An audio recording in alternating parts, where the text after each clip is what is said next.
She shot her.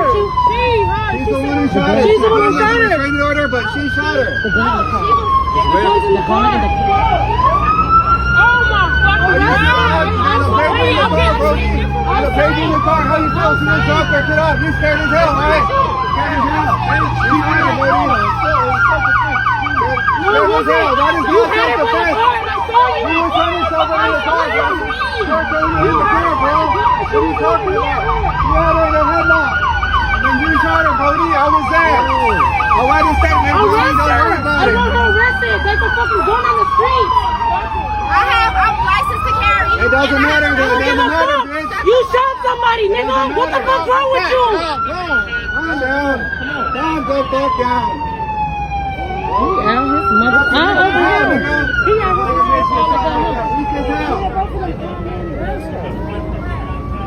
She put the gun in the car. The gun she shot her. This girl right here. She shot her. She shot her. She put the. At exactly 9:35 a.m. on September 8, 2025, surveillance cameras captured something that would shatter a Chicago community forever. Multiple gunshots echoed through the busy streets of Chicago's South Loop. A mother lay dying on the asphalt, blood pooling around her head. Her killer stood nearby, calmly talking on her cell phone, showing no remorse for what she'd just done. The woman bleeding out on South State Street was Romeca Meeks, a 31-year-old devoted mother who had just dropped her son off at school. The woman who pulled the trigger. Holly Johnson, the girlfriend of Romeca's ex, the father of her child. The man who held Romeca in a headlock while his new girlfriend executed her. Carlos Lozos Way, the very person Romeca had tried to escape through a restraining order. But here's what makes this case absolutely haunting. Just hours before her brutal execution, Romeca had written her son a love note that would become her final goodbye. Happy Monday, son. This is a fresh start to this day and you can start off strong. Always remain yourself.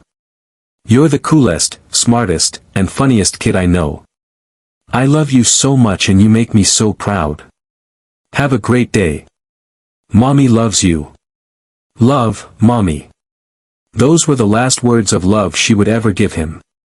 Because within hours, the woman who packed that note with such tenderness would be gunned down in broad daylight, in front of witnesses, outside a school, all because she dared to move on from a toxic relationship.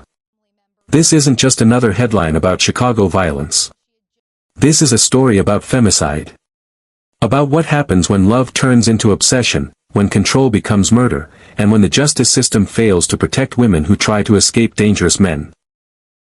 Like, subscribe and hit that notification bell right now because what I'm about to reveal about this case will make you question everything you think you know about restraining orders, self-defense laws, and the deadly consequences of toxic relationships. Before we dive deep into this tragedy, I need to know, when you first heard about this case, what was your gut reaction? Did you think this was a crime of passion or premeditated murder? Drop your honest answer in the comments right now because by the end of this video, your perspective might completely change. To understand the magnitude of what was lost that September morning, you need to know who Romeca Meeks really was. This wasn't just another statistic in Chicago's violence epidemic. This was a woman who had overcome tremendous odds to build something beautiful from nothing. Romeca was a devoted mother who was always there for her son, working multiple jobs to provide for their future. She wasn't just surviving, she was thriving. A close friend of Meeks says she was in school working to become a nurse, chasing dreams that would better not just her life, but her son's future too. But Romeca was more than her ambitions. She was the kind of mother who wrote daily love notes. She was the woman who packed lunches with care, who made even Monday mornings feel special for her child. Her social media showed glimpses of pure joy, a woman dancing, laughing, celebrating the simple moments that make life beautiful. Friends described her as hardworking, joyful, and completely devoted to her son. This was a woman who had made McDonald's her stepping stone, not her destination. She was a manager there, but nursing school represented her bigger dreams. She was building something sustainable, something lasting, something that would give her child the kind of life she'd always dreamed of providing. Every morning ritual was the same. Pack the lunch with love. Write a note of encouragement. Make sure her son knew he was the center of her universe. Always remain yourself. You're the coolest, smartest, and funniest kid I know. These weren't just words to Romeca. This was her mission as a mother, to build up her child's confidence, to remind him daily of his worth, to be the foundation he could always count on. September 8th was supposed to be just another Monday. Another love note, another school drop-off, another step toward the future she was building for them both. Instead, it became the day her dreams died with her in a Chicago street. Now let me tell you about the man who would orchestrate her destruction. Carlos Lozo's Way, known on Facebook as #RackBoyLoso, wasn't some random stranger. He was the father of Romeca's child, the man she once loved, the person she tried desperately to escape. Their relationship had started like many young romances, full of hope and promises of building a family together. But somewhere along the way, love turned toxic. Carlos became a man who cheated, lied, and avoided the responsibilities of fatherhood while expecting Romeca to remain devoted to him. Social media users pointed to a man known online as #RackBoyLoso, aka Carlos Lozo's Way, identified by some as the father of the child and a central figure in the altercation's backstory. But Carlos wasn't just irresponsible, he was dangerous. As Romeca grew stronger and more independent, Carlos grew more controlling. When she finally found the courage to leave him, to file that restraining order, to try to build a safe life for herself and their son, Carlos couldn't accept it. In his mind, Romeca belonged to him. Her attempts at independence weren't strength, they were betrayal. By 2025, Carlos had moved on to a new relationship with Holly Johnson, and they had a child together. But moving on didn't mean letting go of his control over Romeca. If anything, having a new woman in his life seemed to amplify his need to demonstrate power over his ex. Murdered Chicago mom Romeca Meeks had a restraining order against her ex and the father of her son, according to multiple reports on social media from accounts following the case. Think about that. Romeca had done everything right. She'd left the toxic relationship. She'd gotten legal protection. She'd tried to create boundaries. But Carlos didn't respect boundaries. And the woman he'd chosen to be with didn't respect them either. Holly Johnson wasn't an innocent bystander caught up in someone else's drama. She was an active participant in the escalating war against Romeca's independence. The alleged shooter is Holly Johnson, who remains in custody and claims she acted in self-defense. But here's what makes Holly's role so chilling. Commentators on social media alleged that the alleged shooter had placed a restraining order against the victim. Think about the twisted psychology of that. Holly had a restraining order against Romeca, yet she showed up at Romeca's son's school with Carlos, the very man Romeca had a restraining order against. This wasn't coincidence. This wasn't an accidental encounter. This was a planned confrontation. Johnson allegedly claimed to possess a valid concealed carry license, and after the shooting, the girlfriend repeatedly told people on the scene that she's licensed to carry. But having a license to carry doesn't give you a license to kill. It doesn't turn murder into self-defense. Witnesses described Holly's behavior after the shooting as disturbing. The immediate aftermath was caught on video, too graphic to republish, showing a blood-splattered scene of the victim on the ground next to a white sedan while the suspect dressed in green leggings and a black sweater continues to talk on the cell phone the whole time. No shock. No remorse. No attempt to help the woman she just shot. Just casual conversation on her phone while Romeca bled out nearby. That's not the behavior of someone who just defended themselves. That's the behavior of someone who got exactly what they wanted. September 8, 2025, started like any other Monday for Romeca. She woke up early, prepared her son's lunch with the same care she showed every day, and wrote him another one of her encouraging notes. Happy Monday, son, this is a fresh start to this day and you can start off strong. Always remain yourself, you're the coolest, smartest and funniest kid I know. I love you so much. Love, Mommy. She posted a photo of the note to her Instagram, sharing her pride in being his mother with the world. This was her ritual, her way of making sure her son knew he was loved not just privately, but publicly. She wanted the world to see how much she adored this child. After packing his lunch and gathering his school supplies, they made the drive to his school in the South Loop. The same route they'd taken countless times before. The same morning routine that gave structure to their lives. For Romeca, this was just another step in their day: drop off her son, head to work, pick him up later, help with homework, repeat. She had no way of knowing that Carlos and Holly were already planning to intercept her. After dropping her son off at his school in the South Loop/Chinatown area of Chicago, her child's father, Carlos Lozo's Way, and his current partner confronted Meeks. Think about the calculated nature of this. They didn't confront her at her home, where neighbors might intervene. They didn't approach her at work, where security might be present. They waited until she was at her most vulnerable moment, right after saying goodbye to her child, when she was alone and unprotected. Witnesses report that Meeks' child's father was present despite an active restraining order against him and his girlfriend. Carlos wasn't supposed to be anywhere near Romeca. The legal system had specifically ordered him to stay away. But restraining orders are just pieces of paper, and Carlos had already proven he didn't respect boundaries. What happened next wasn't a fight that escalated out of control.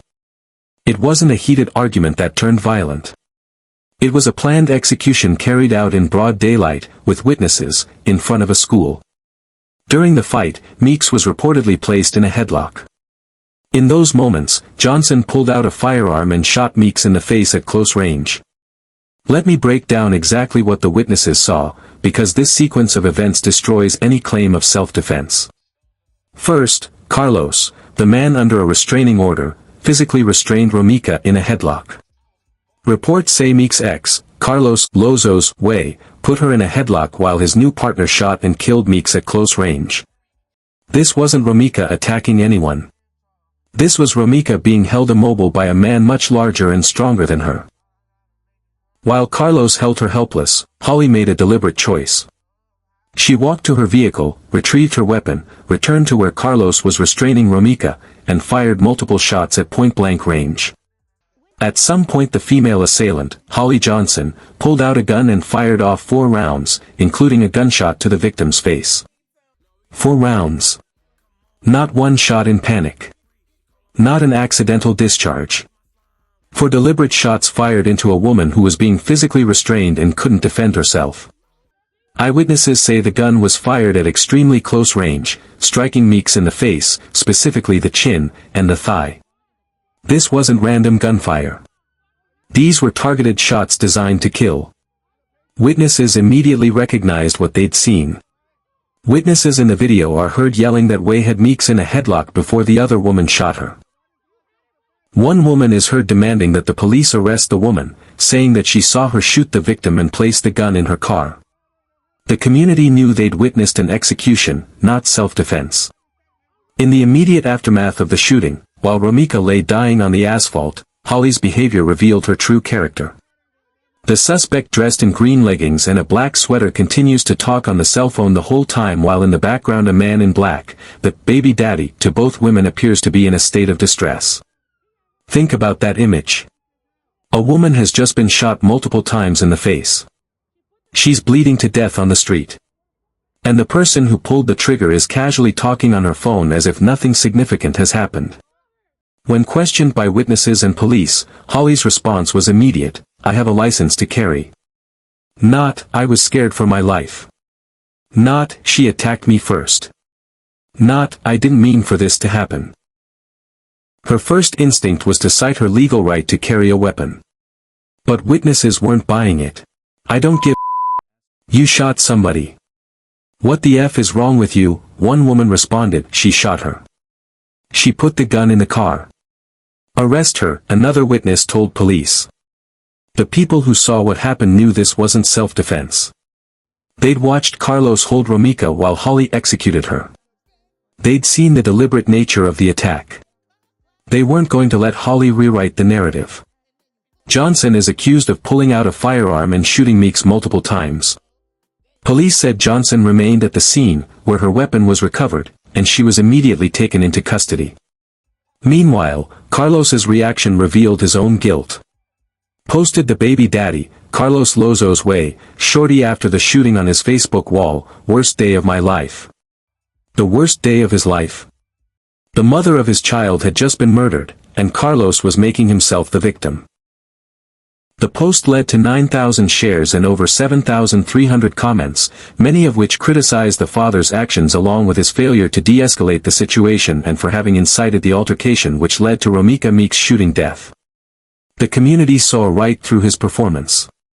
"Boy, I ain't see a single tear in that video," wrote another. "Stop acting like you ain't know what was going to happen." Responded another, "Trying to figure out why you ain't locked up yet. This case exposes a fundamental flaw in how our legal system handles domestic violence and restraining orders." Witnesses report that Meeks' child's father was present despite an active restraining order against him and his girlfriend. Both Carlos and Holly were under court orders to stay away from Romeca. Yet there they were, confronting her at her son's school, with witnesses, in broad daylight. That's crazy. So what's the purpose of having a restraining order if they go against it? One commentator posted. That's the question that haunts this case. What good are restraining orders if violating them carries no consequences until someone dies? Yesterday, 31-year-old Romeca Meeks was shot and killed outside her child's school right after dropping off her son. According to police, the tragedy began with a physical altercation involving her and another woman. Despite an active restraining order, witnesses say her child's father physically restrained her while his girlfriend shot her. The system that was supposed to protect Romeca failed her completely. The restraining order she'd filed, the legal boundaries she'd tried to establish, the court orders that should have kept Carlos and Holly away from her, none of it mattered when it counted most.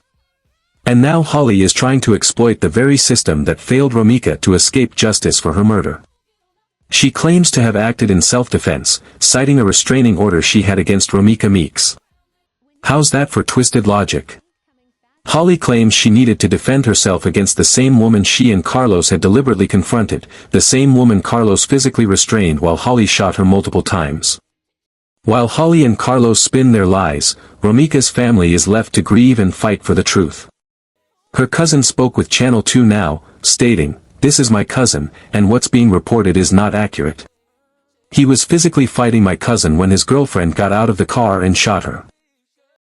This was not an act of self-defense, and Romeca was not fighting over him." The family isn't just mourning, they're actively combating the false narrative that Romeca somehow provoked her own murder. They know what kind of woman she was. They know she wasn't fighting over Carlos. She'd moved on. She'd filed for protection. She was building a life without him.